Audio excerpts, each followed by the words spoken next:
Good morning dear AB school student.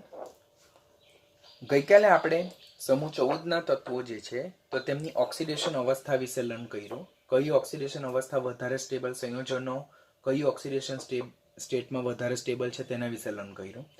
જેમ કે કાર્બનની oxidation અવસ્થા +4 છે, સિલિકોનની ઓક્સિડેશન અવસ્થા +4 છે, જર્મેનિયમ, ટીન અને લેડ એ +2 અને +4 બંને ઓક્સિડેશન અવસ્થા દર્શાવે, જેમાં જર્મેનિયમ અને ટીન +4 ઓક્સિડેશન અવસ્થામાં વધારે સ્ટેબલ છે, જ્યારે લેડ એ +2 ઓક્સિડેશન અવસ્થામાં સ્ટેબલ છે. હવે આજે આપણે સંયોજનોનો સહસંયોજક અને આયનીય સ્વભાવ વિશે લર્ન કરવાના છે અને સમૂહમાં ઉપરથી નીચે તરફ જતા સહસંયોજક અને આયનીય સ્વભાવમાં શું ફેરફાર થાય છે તેના વિશે લર્ન કરવાના છે. જો આપણે જોઈએ તો અહીંયા આપણે 3 પોઈન્ટ લર્ન કરવાના છે જે કોવેલેન્ટ નેચર અને આયોનિક નેચર વિશે ઇમ્પોર્ટન્ટ છે. પહેલો પોઈન્ટ જે છે તો તે સમૂહ 14ના તત્વો જે છે તો તેઓ +4 ઓક્સિડેશન અવસ્થામાં સંયોજનમાં કયો નેચર ધરાવે તો સહસંયોજક એટલે કે કોવેલેન્ટ નેચર ધરાવે. એટલે કે સમૂહ 14ના તત્વોની વાત કરીએ લાઈક CCl4 તો CCl4 એ આયનીય સંયોજન છે કે સહસંયોજક સંયોજન છે એ આપણે નક્કી કરવાનું છે. તો સમૂહ 14ના તત્વોના +4 ઓક્સિડેશન અવસ્થા ધરાવતા સંયોજનો કેવા છે તો તે સહસંયોજક સંયોજનો છે. they are covalent compound. તો what will be the reason behind that? તો પહેલું M+4 આયન એટલે કે 4 ઇલેક્ટ્રોન દૂર કરીને M+4 આયન બનાવવાનું મુશ્કેલ છે because we require more amount of energy. High ionization enthalpy required to make a M+4 ion. એટલે સંયોજનો આયનીય નથી, આપણે ઓલરેડી ગઈકાલે લર્ન કર્યું છે. બીજું 4 ઇલેક્ટ્રોન દૂર કર્યા બાદ જે આપણને M+4 આયન સપોઝ મળી જાય તો એનું કદ ઘણું નાનું છે. એ આપણે ઓલરેડી પીરિયોડિસિટી ચેપ્ટરમાં આયનીય કદ વિશે લર્ન કર્યું કે જેમ જેમ પરમાણુમાંથી ઇલેક્ટ્રોન દૂર થતો જાય તેમ કેન્દ્રીય વીજભાર વધતો જાય, ઝેડ ઇફેક્ટ વધતી જાય, બાહ્યતમ કક્ષાના ઇલેક્ટ્રોનનું કેન્દ્ર તરફ આકર્ષણ વધતું જાય અને આયનીય કદ ક્રમશઃ ઘટતું જાય છે. એટલે કે કાર્બનનું કદ C+1 કરતાં વધારે, C+1 નું કદ C+2 કરતાં વધારે, C+2 નું C+3 કરતાં વધારે અને C+3 નું C+4 કરતાં વધારે. આમ C+4 આયન જે જનરેટ થાય તેનું કદ ઘણું નાનું છે. વધુ એના માથા પર +4 વીજભાર છે. તો it is having a high charge as well, high charge density, high charge to radius ratio, જે ઓલરેડી આપણે પીરિયોડિસિટી ચેપ્ટરમાં S વિભાગમાં લર્ન કર્યું છે. આમ M+4 આયનનું કદ ઘણું નાનું છે અને વીજભાર ઘણો વધારે છે. ફેઝન રૂલ્સ આપણે લર્ન કર્યું, 2 ચેપ્ટરમાં ફેઝન રૂલ વિશે લર્ન કર્યું, પીરિયોડિસિટી ચેપ્ટરમાં પણ જોયું, S વિભાગમાં પણ જોયું. ત્યાર પછી આપણો જે બોન્ડિંગ વાળું ચેપ્ટર, કેમિકલ બોન્ડિંગ ચેપ્ટર છે તેમાં પણ આપણે ફેઝન રૂલ્સ વિશે લર્ન કર્યું. તો સંયોજનોનો સહસંયોજક સ્વભાવ એટલે કે કોવેલેન્ટ નેચર એ પોલરાઇઝિંગ પાવર એટલે કે ધ્રુવીભવન ક્ષમતા પર ડિપેન્ડન્ટ છે. અને ધ્રુવીભવન ક્ષમતા એ ધન આયનના વીજભારના સમપ્રમાણમાં જ્યારે ધન આયનના કદના વ્યસ્ત પ્રમાણમાં છે. હવે અહીંયા M+4 આયનનું વીજભાર જોઈએ તો +4 છે તો જે વધારે છે. M+4 આયનનું કદ કેવું છે? જે નાનું છે. પરિણામે સંયોજનોનો ધ્રુવીભવન ક્ષમતા કેવી હશે? વધારે હશે. તો એમનો સ્વભાવ કેવો હશે? ડેફિનેટલી કેવો હશે? સહસંયોજક એટલે કે કોવેલેન્ટ નેચર હશે. તો પહેલો પોઈન્ટ આપણે શું યાદ રાખવાનું? સમૂહ 14ના જે તત્વો છે તે +4 ઓક્સિડેશન અવસ્થામાં કયા સંયોજનો રચે? ધેટ ઇઝ સહસંયોજક એટલે કે કોવેલેન્ટ. તો આપણને જો કોઈ પૂછે કે CCl4 ઓર CH4 એ કેવા સંયોજનો છે તો એ સહસંયોજક સંયોજનો છે, કોવેલેન્ટ કમ્પાઉન્ડ છે. Second, which one is also very important for NEET point of view, આ પણ તમારે ખાસ ધ્યાનથી લર્ન કરવાનું કે નીચી ઓક્સિડેશન અવસ્થામાં સંયોજનો મોટે ભાગે કેવા સ્વભાવ ધરાવે છે? આયનીય સ્વભાવ ધરાવે, આયોનિક નેચર ધરાવે. આપણે લાસ્ટ લેક્ચરમાં જોયું કે સમૂહ 14ના જે તત્વો છે તો તેમની 2 પ્રકારની સામાન્ય ઓક્સિડેશન અવસ્થા જોવા મળે, એક +4 અને બીજી +2. +4 એ મહત્તમ ઓક્સિડેશન અવસ્થા છે, જ્યારે +2 એ મહત્તમમાંથી 2 ઇલેક્ટ્રોન બાદ કર્યા બાદ જે મળે છે તે જ નિષ્ક્રિય યુગ્મ છે. વારંવાર આપણે એકની એક સ્ટોરી કરી.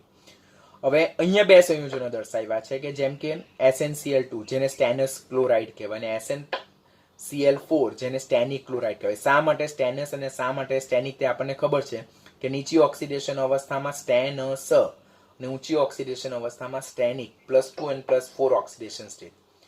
તો અહીંયા સ્ટેનસ ક્લોરાઇડ એ નીચી ઓક્સિડેશન અવસ્થા +2 છે, તો તેમાં એ કેવું છે, આયનીય ઘન સ્વરૂપે, એ આયનીય સંયોજન છે. જ્યારે SnCl4 એ સ્ટેનિક ક્લોરાઇડ જેમાં ટીનનો ઓક્સિડેશન +4 છે, તો તે કેવું છે, સહસંયોજક પ્રવાહી. કારણ કે નીચી ઓક્સિડેશન અવસ્થામાં એ લોકો કયો નેચર ધરાવે, આયોનિક નેચર. ઊંચી ઓક્સિડેશન અવસ્થામાં એ લોકો કોવેલેન્ટ નેચર ધરાવે.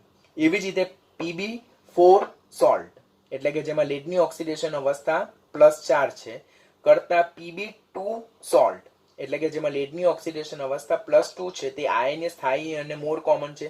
એટલે સપોઝ તમને પૂછે PbCl2 અને PbCl4, તો કયું સંયોજન આયન અને કયું સંયોજન સહસંયોજક, તો ડેફિનેટલી PbCl4 સહસંયોજક અને PbCl2 કેવું હશે, આયનીય પ્રકારનું હશે. હવે આપણને એમ થાય કે sir why it has happen, so શા માટે એ નીચી ઓક્સિડેશન અવસ્થામાં આયનીય અને ઊંચી ઓક્સિડેશન અવસ્થામાં સહસંયોજક. ઊંચી ઓક્સિડેશન અવસ્થામાં સહસંયોજક તો આપણે અહીંયા લર્ન કરી ચૂક્યા, પોઈન્ટ નંબર 1. પરંતુ નીચી ઓક્સિડેશન અવસ્થામાં એ લોકો શા માટે આયનીય લાક્ષણિકતા ધરાવે, કારણ કે અગેન ફેઝન રૂલ કે સંયોજનોનો સહસંયોજક સ્વભાવ એ 1/ધન આયનના કદના એટલે કે ધન 1/ધન આયનના કદના સમપ્રમાણમાં એટલે કે ધન આયનના કદના વ્યસ્ત પ્રમાણમાં છે. જો આપણે આયનીય કદ જોઈએ, અત્યારે જ મેં તમને શીખવાડ્યું તે પ્રમાણે કે M+4 આયનનું કદ M+2 કરતા કેવું છે, નાનું છે, એટલે M+2 નું કદ વધારે. હવે M+2 નું કદ વધારે હોય તો એનો સહસંયોજક સ્વભાવ ઓછો હોય તો આયનીય સ્વભાવ ડેફિનેટલી ઓબ્વિયસલી વધારે થઈ જવાનો. એટલે કે M+4 સંયોજનો એ કદમાં નાના હોવાથી એ વધુ સહસંયોજક છે, જ્યારે M+2 વાળા સંયોજનો જે કદમાં મોટા હોવાથી એ ઓછા સહસંયોજક અને વધુ આયનીય પ્રકારના હશે. આમ જે સમૂહ 14 ના તત્વો જે છે, તો તે નીચી ઓક્સિડેશન અવસ્થામાં આયનીય સ્વભાવ ધરાવે અને ઊંચી ઓક્સિડેશન અવસ્થામાં સહસંયોજક સ્વભાવ ધરાવે છે. As we move down in a same group, the covalent nature of compound is going to decrease while ionic nature is going to increase. એટલે કે સમૂહમાં આપણે જેમ ઉપરથી નીચે તરફ જઈએ છીએ તેમ સંયોજનોનો સહસંયોજક સ્વભાવ ક્રમશઃ કેવો થતો જાય, ઘટતો જાય છે, જ્યારે સંયોજનોનો આયનીય સ્વભાવ ક્રમશઃ કેવો થતો જાય છે, વધતો જાય છે. એ પણ તમારે યાદ રાખવાનું, ટ્રુ ફોલ્સ સ્ટેટમેન્ટમાં પૂછાઈ શકે. તો આપણને એમ થાય કે શા માટે એવું, તો સમૂહમાં ઉપરથી નીચે તરફ કોઈ કોમન ઓક્સિડેશન સ્ટેટ લઈએ, સે ફોર એક્ઝામ્પલ +4, તો C+4, ત્યાર પછી Si+4, Ge+4, Sn+4 અને Pb+4. તો સમૂહમાં ઉપરથી નીચે તરફ જતા પરમાણ્વીય અને આયનીય કદ વધતું જાય. હવે જેમ જેમ સમૂહમાં ઉપરથી નીચે તરફ જતા આયનોનું કદ સેમ ઓક્સિડેશન સ્ટેટમાં +4 રેન્ડમલી આપણે લીધું છે, +4 ઓક્સિડેશન અવસ્થામાં જો આયનીય કદ ક્રમશઃ વધતું જાય એટલે +4 ઓક્સિડેશન અવસ્થા ધરાવતો આયન ક્રમશઃ કેવો થતો જાય, કદમાં મોટો થતો જાય. હવે કદમાં મોટો થતો જાય તેમ ફેઝન રૂલ પ્રમાણે ધન આયનનું કદ વધતું જાય તો એની ધ્રુવીભવન ક્ષમતા ઘટી જાય. ધ્રુવીભવન ક્ષમતા ઘટી જાય એટલે એનો સહસંયોજક સ્વભાવ ક્રમશઃ ઘટતો જાય, એટલે covalent nature going to decrease. તો કયો નેચર વધતો જાય, તો આયનીય સંયોજનોનો સ્વભાવ વધતો જાય. એટલે આપણને જો ક્વેશ્ચન પૂછવામાં આવે કે CCl4 થી લઈને PbCl4 તરફ જતા કયું સંયોજન વધારે સહસંયોજક અને કયું સંયોજન વધારે આયનીય, ઓર જેનામાં સહસંયોજક લાક્ષણિકતા ઓછી છે, ચાલો ને આપણે CCl4 થી PbCl4 તરફનો આપણને એક ટ્રેન્ડ આપેલો છે. એ ક્વેશ્ચન પૂછવામાં આવે કે આપેલ સંયોજનોમાં 4 સંયોજનો આપેલા હશે, એમાંથી વધુ સહસંયોજક કયું અને ઓછું સહસંયોજક કયું, તો ડેફિનેટલી CCl4 એ મોસ્ટ કોવેલેન્ટ ઓર મોર કોવેલેન્ટ, જ્યારે PbCl4 એ લેસ કોવેલેન્ટ. શા માટે, કારણ કે C+4 આયનનું કદ નાનું છે તો એની ધ્રુવીભવન ક્ષમતા વધારે હશે, સહસંયોજક લાક્ષણિકતા એની વધારે હશે, જ્યારે Pb+4 આયનનું કદ મોટું છે એટલે એની ધ્રુવીભવન ક્ષમતા ઓછી હશે, સહસંયોજક લાક્ષણિકતા ઓછી હશે C+4 ની કમ્પેરિઝનમાં, જ્યારે એની આયનિક લાક્ષણિકતા ક્રમશઃ વધારે હશે. તો what is the point of remembering here, કે હાયર ઓક્સિડેશન સ્ટેટમાં they are covalent in nature, lower oxidation stateમાં they are ionic in nature, and as we move down in the same group the covalent nature is going to decrease while ionic nature is going to increase. The reason behind that, the size of the ion is going to increase, so their polarizing power is going to decrease.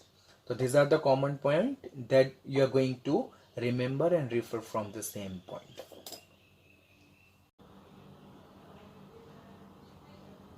Now, next point, the tendency to form p-pi bonds, એટલે કે p-pi બંધ બનાવવાની વૃત્તિ.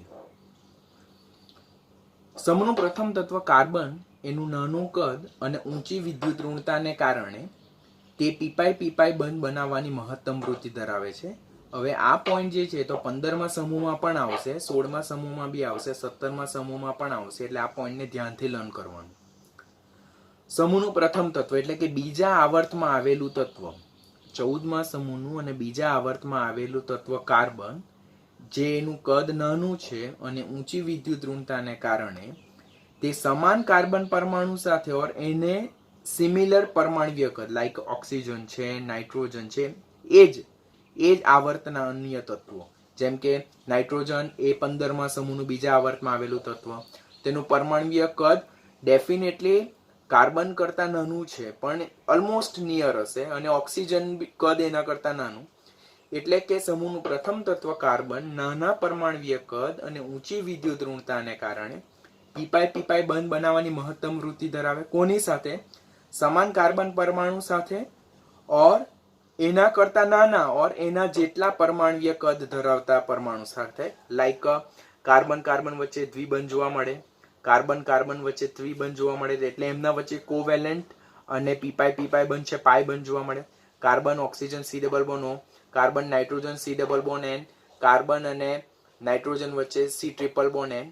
આમ સમૂહનું પ્રથમ તત્વ carbon એના નાના કદ અને ઊંચી વિદ્યુત ઋણતાને કારણે એ સમાન કાર્બન પરમાણુ સાથે ઓર એને સમાન બીજા પરમાણુ સાથે એ p-pi બંધ બનાવવાની એટલે કે પાઈ બંધ બનવાની વૃત્તિ ધરાવે છે.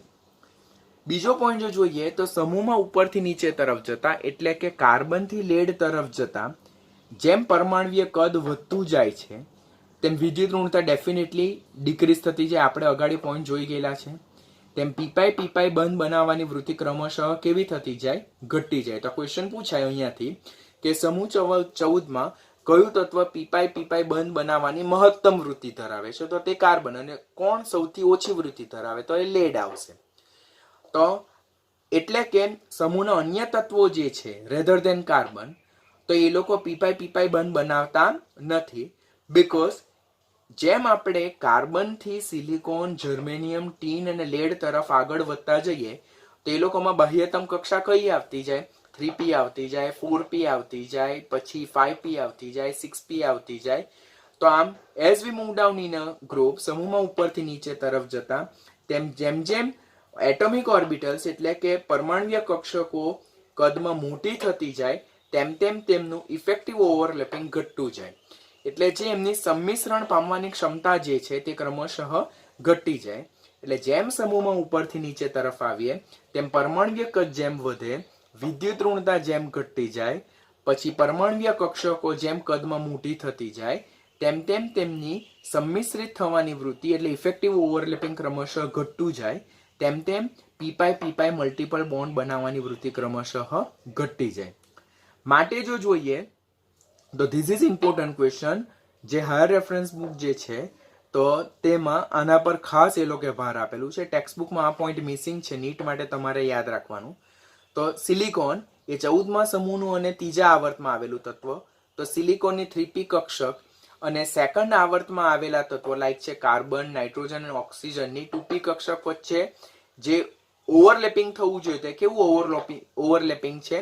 પુઅર. એટલે કે જે સંમિશ્રણ થવું જોઈએ કોનું? આપણે કોની વાત કરી રહેલા છે અહીંયા? સિલિકોનની વાત કરી રહેલા છે. સિલિકોન ક્યાં આવેલું છે? 14મા સમૂહનું ત્રીજા આવર્તનું એટલે બીજા ક્રમાંકનું તત્વ.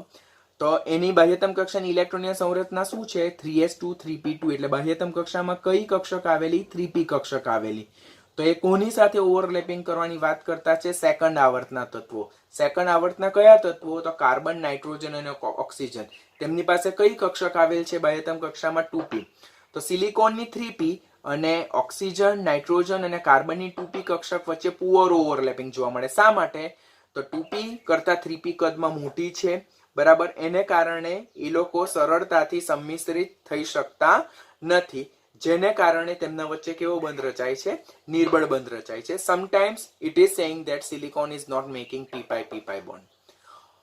હવે જેનું કન્ફર્મેશન આપણે નીચેના કિસ્સાઓમાં જોવા મળે છે કે શા માટે સિલિકોનમાં જે પી પાઈ ફોર્મેશન છે તે પુઅર છે, ઓર શા માટે સિલિકોન પી પાઈ બંધ બનાવતો નથી. તો જસ્ટિફિકેશન એક જ છે કે સિલિકોન ત્રીજા આવર્તનું તત્વ છે, એની પાસે 3p કક્ષક આવેલ છે. કાર્બન, નાઇટ્રોજન અને ઓક્સિજન એ લોકો બીજા આવર્તમાં આવેલા તત્વો છે, એમની પાસે 2p કક્ષક છે. 2p અને 3p કક્ષક વચ્ચે ઇફેક્ટિવ ઓવરલેપિંગ થતું નથી, એટલે અસરકારક સંમિશ્રણ જે થવું જોઈએ તે એમની વચ્ચે થવા મળતું નથી. માટે એમના વચ્ચે પી પાઈ બોન્ડ જે બનવો જોઈએ તે જેટલો કાર્બન સાથે ઓર કાર્બન ઓક્સિજન નાઇટ્રોજન સાથે રચે તેટલો એમની વચ્ચે જોવા મળતો નથી. અને જેની સાબિતી, પુરાવા ઓર કન્ફર્મેશન નીચેના A, B અને C પોઈન્ટ થી સમજ પડશે. આપણે પહેલું જોઈએ તો સિલિકોન એ ઇથિલિન, એસિટિલિન, બેન્ઝીન ઓર ગ્રેફાઇટ ને સમાન સંયોજન બનાવતા નથી.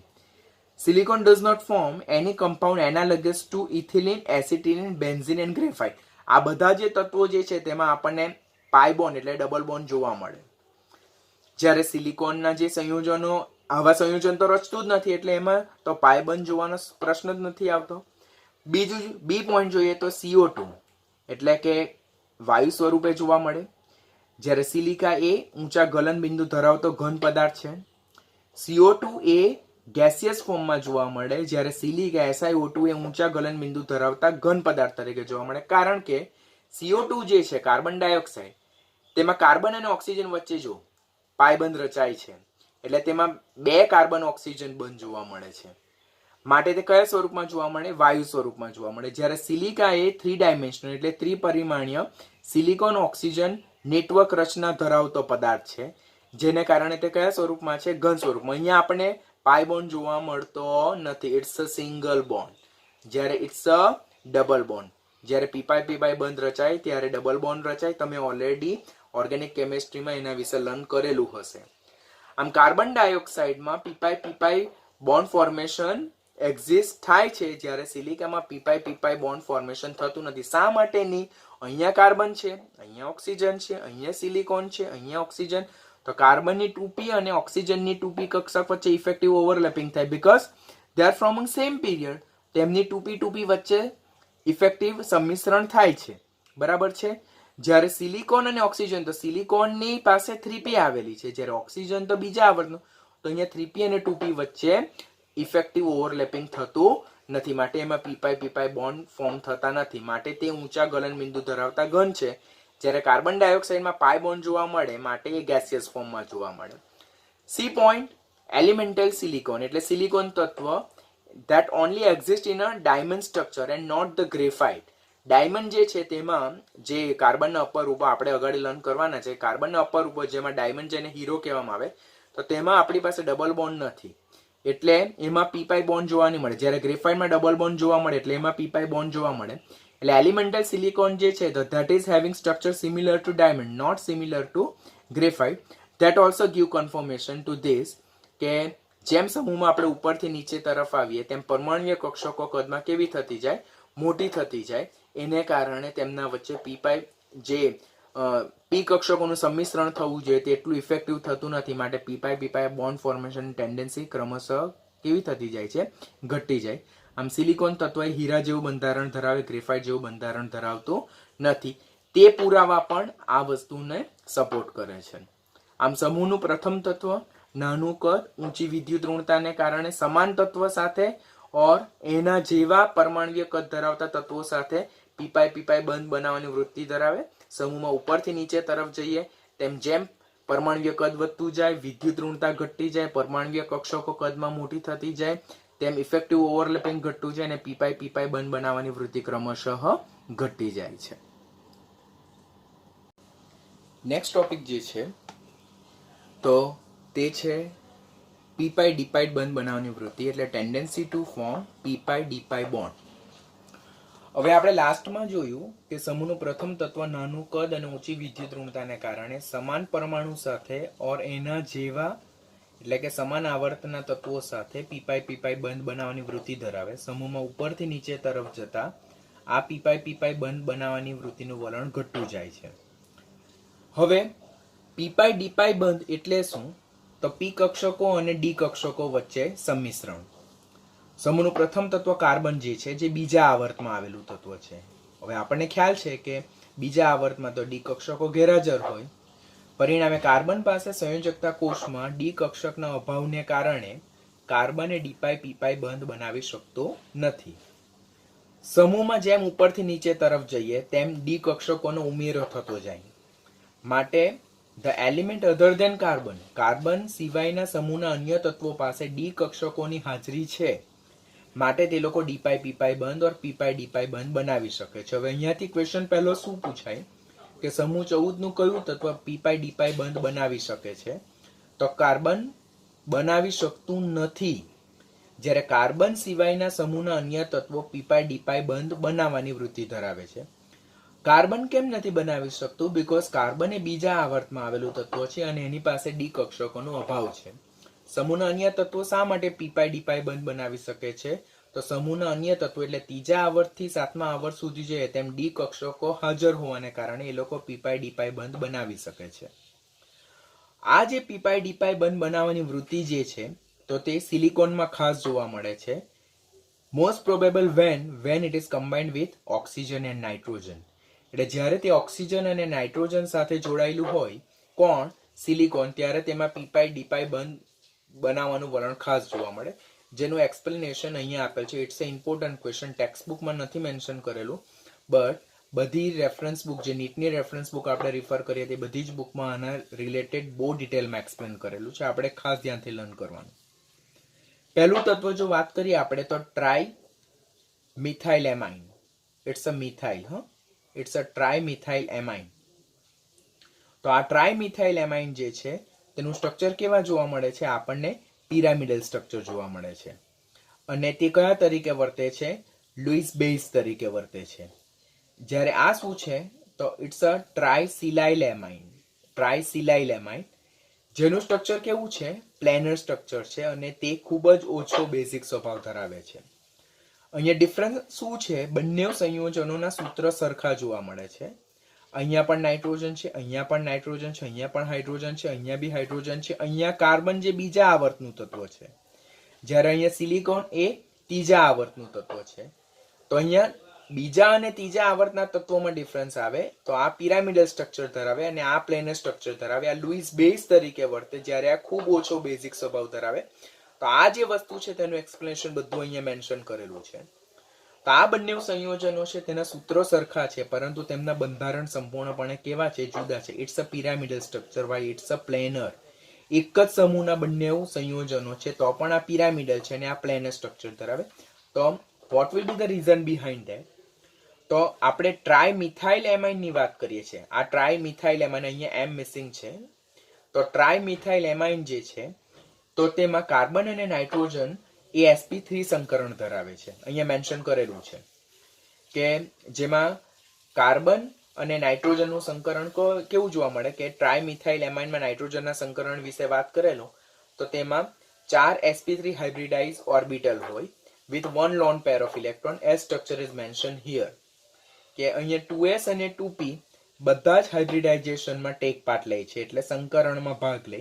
એટલે 4 sp3 સંકરકૃત કક્ષકો હોય, તેમાં 4 sp3 સંકરકૃત કક્ષકો હોય તેમાંથી 3 sp3 સંકરકૃત કક્ષકો તો જે સહસંયોજક બંધ એટલે કોવેલેન્ટ બોન્ડ ફોર્મમાં ભાગ લે.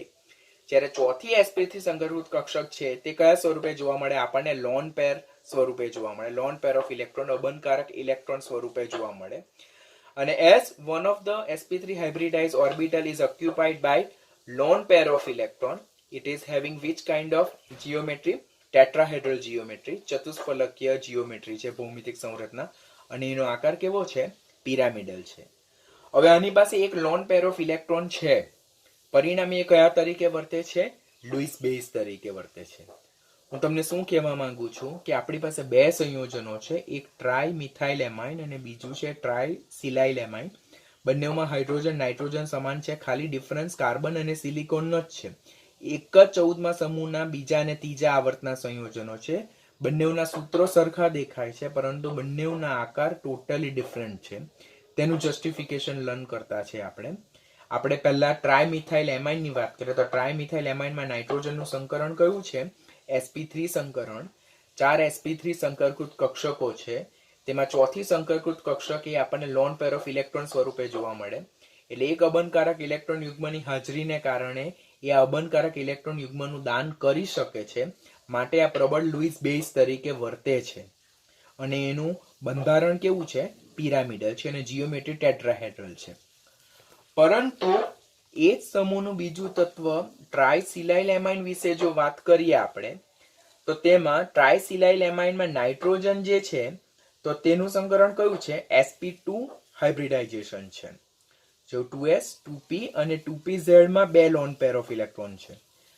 તો સંકરણ જોઈએ એમાં તો sp2 સંકરણ જોવા મળે છે, જેમાં ટ્રાયસિલાઇલ એમાઇનમાં નાઇટ્રોજન એ sp2 હાઇબ્રિડાઇઝ હોય અને નાઇટ્રોજન પર રહેલા અબનકારક ઇલેક્ટ્રોન એ 2p કક્ષક ધારણ કરે છે. જો આ જે અબનકારક ઇલેક્ટ્રોન જે છે તો that is occupied by 2p orbitals. આમ જે 3 sp2 કક્ષકો છે 1 2 and 3 એટલે 3 sp2 હાઇબ્રિડાઇઝ ઓર્બિટલ્સ જે છે તો તેમ નાઇટ્રોજન અને આ જે SiH3 સંયોજન છે તેની સાથે કોવેલેન્ટ બોન્ડ ફોર્મ કરવામાં યુટિલાઇઝ થાય છે. અને જે એને બંધારણ કેવું આપે? સમતલીય ત્રિકોણીય એટલે કે પ્લેનર ટ્રાયેંગલ જે બંધારણ છે તે આપે છે. જ્યારે ચોથું જે લોન પેર ઓફ ઇલેક્ટ્રોન જે છે તો that is occupied by what? તો that is occupied by p orbitals. હવે નાઇટ્રોજન પર રહેલી જે આ ફિલ 2p ઓર્બિટલ્સ એટલે કે જે ભરેલી 2p કક્ષક જે છે ચોથી, બરાબર, ત્રીજીની વાત કરીએ આપણે, તો એ કોની સાથે સંમિશ્રિત થાય છે? તો એ સિલિકોનમાં રહેલા ડી કક્ષક, ખાલી પડેલી ડી કક્ષક. આપણે જોયું છે તેમ કે સિલિકોન એ ત્રીજા આવર્તનું તત્વ છે, તો તેની પાસે ડી કક્ષક છે, પણ એ કેવી છે? ખાલી છે. તો નાઇટ્રોજન પાસે 2p કક્ષકમાં જે આપણી પાસે લોન પેર ઓફ ઇલેક્ટ્રોન જે છે તો તે SiH3 માં સિલિકોન પરમાણુ પાસે રહેલી ખાલી પડેલી 3d કક્ષક છે તેની સાથે એ ઇફેક્ટિવ ઓવરલેપિંગ કરે અને એ શું બનાવે છે? p d બોન્ડ બનાવે છે. આમ નાઇટ્રોજન પર રહેલી ફિલ 2p ઓર્બિટલ્સ એ 3 સિલિકોન પરમાણુ પાસે જે 3d કક્ષકો છે તેની સાથે ઓવરલેપ થાય અને p d બંધનું નિર્માણ થાય છે. અને because it is form fill p orbital to an empty d orbital, જેને કારણે કયો બંધ રચાય છે? નાઇટ્રોજન સિલિકોન બંધ રચાય, p d બંધ રચાય અને એની બંધ લંબાઈ ક્રમશઃ કેવી થતી જાય છે? ઘટી જાય છે. એના વિશે જો આપણે લર્ન કરીએ તો વધારે ડિટેલ આપણને અહીંયાથી ખ્યાલ આવશે કે આપણે જોયું કે નાઇટ્રોજન છે તો તેમાં એની સાથે 3 SiH3 અણુ જોડાયેલા છે, બીકોઝ એનું બંધારણ ટ્રાયસિલાઇલ જે એમોનિયા જે છે નાઇટ્રોજન છે તે, તો તેની સાથે 3 SiH3 અણુ જોડાયેલા છે. હવે તેમાં આ સિલિકોન પરમાણુ પાસે ખાલી પડેલી ડી કક્ષક છે, સિલિકોન પરમાણુ ખાલી 3d કક્ષક છે, તેની સાથે કોણ p d બેક બોન્ડિંગ કરે? એટલે નાઇટ્રોજન પર રહેલો જે અબનકારક ઇલેક્ટ્રોન યુગ્મ છે તે સિલિકોનની 3d કક્ષકમાં જાય છે. there is a back bonding between pi orbital of nitrogen and d orbital of silicon. Same thing can happen with another SiH3 also, કે નાઇટ્રોજનને જે loan pair of electron 2p કક્ષક જે લોન પેર ઓફ ઇલેક્ટ્રોન ધરાવે છે તે silicon પરમાણુમાં રહેલી ખાલી પડેલી 3d કક્ષક સાથે p d બેક બોન્ડિંગ કરે. ઓર સેમ ત્રીજો જે સિલિકોન જે છે તેની ખાલી પડેલી 3d કક્ષક સાથે નાઇટ્રોજન પર p કક્ષકમાં જે લોન પેર ઓફ ઇલેક્ટ્રોન છે તેની સાથે p d બેક બોન્ડિંગ થાય. આમ અહીંયા p એટલે કે નાઇટ્રોજન પર જે લોન પેર ઓફ ઇલેક્ટ્રોન જે છે તો તે લોન પેર ઓફ ઇલેક્ટ્રોન સ્વરૂપે નથી રહેતું, પરંતુ એ સિલિકોન પરમાણુની 3d કક્ષક સાથે p d બેક બોન્ડ બનાવે, બેક બોન્ડિંગમાં યુટિલાઇઝ થઈ જાય છે. ડોટેડ લાઇન એ p d બેક બોન્ડ દર્શાવે છે, લાઈક ધીસ અને લાઈક ધીસ. અને જેને કારણે આ જે આપણું SiH3 3 ટાઈમ્સ n જે સંયોજન છે તેનું બંધારણ આપણને કેવું જોવા મળે છે? પ્લેનર ટ્રાયેંગ્યુલર સ્ટ્રક્ચર જોવા મળે છે, સમતલીય ત્રિકોણીય બંધારણ જોવા મળે છે. હવે આ બંધારણ જો જોઈએ આપણે તો આપણે 1, 2, 3 અને રેઝોનન્સ બંધારણ આ તો આપેલ જે બંધારણમાં ડોટેડ લાઈન જે છે તો p પાઈ d પાઈ બેક બોન્ડિંગ છે. જે હવે આપેલ બંધારણમાં નાઇટ્રોજન પાસે તો કોઈ લોન પેર ઓફ ઇલેક્ટ્રોન આપણને જોવા મળતી નથી કે જે એને ડોનેટ કરી શકે છે. માટે SiH3 3 ટાઈમ્સ n જે સંયોજન છે તેની પાસે બંધારણમાં loan pair of electron available રહેતા નથી ફોર ડોનેશન પર્પઝ. માટે એ લોકો ખૂબ જ ઓછી લુઈસ બેઝિક લાક્ષણિકતા ધરાવે છે. સમાન p પાઈ d પાઈ બેક બોન્ડિંગ જે છે તો ટ્રાયમિથાઇલ એમોનિયા જે છે તેમાં આપણને જોવા મળતું નથી. શા માટે આ સંયોજનમાં એ શક્ય નથી? કારણ કે p પાઈ d પાઈ બોન્ડ ફોર્મેશન માટે કાર્બન પાસે ડી કક્ષક હાજર હોવી જોઈએ, પરંતુ કાર્બન તો બીજા આવર્તનું તત્વ છે અને બીજા આવર્તમાં તો ડી કક્ષકનો સમાવેશ થતો નથી. માટે આપેલ સંયોજનમાં ડી કક્ષક ગેરહાજર હોવાને કારણે આમાં p પાઈ d પાઈ બંધ જોવા મળતો નથી. જ્યારે અહીંયા C ની જગ્યાએ જો Si મૂકવામાં આવે તો p પાઈ d પાઈ બંધ જોવા મળે, બીકોઝ સિલિકોન એ ત્રીજા આવર્તનું તત્વ છે અને ત્રીજા આવર્તમાં ખાલી પડેલી 3D કક્ષક હોય તો આ નાઇટ્રોજન પાસેથી એ 3D કક્ષકમાં p પાઈ d પાઈ બેક બોન્ડિંગ શક્ય છે. આમ CH3 3 ટાઈમ્સ n એ લુઈસ બેઝ તરીકે વર્તે છે, જ્યારે SiH3 3 ટાઈમ્સ n એ લુઈસ બેઝ તરીકે વર્તી શકતું નથી. કન્સેપ્ટ વેરી ઇમ્પોર્ટન્ટ છે, ખૂબ ડિટેલમાં શીખવાનું.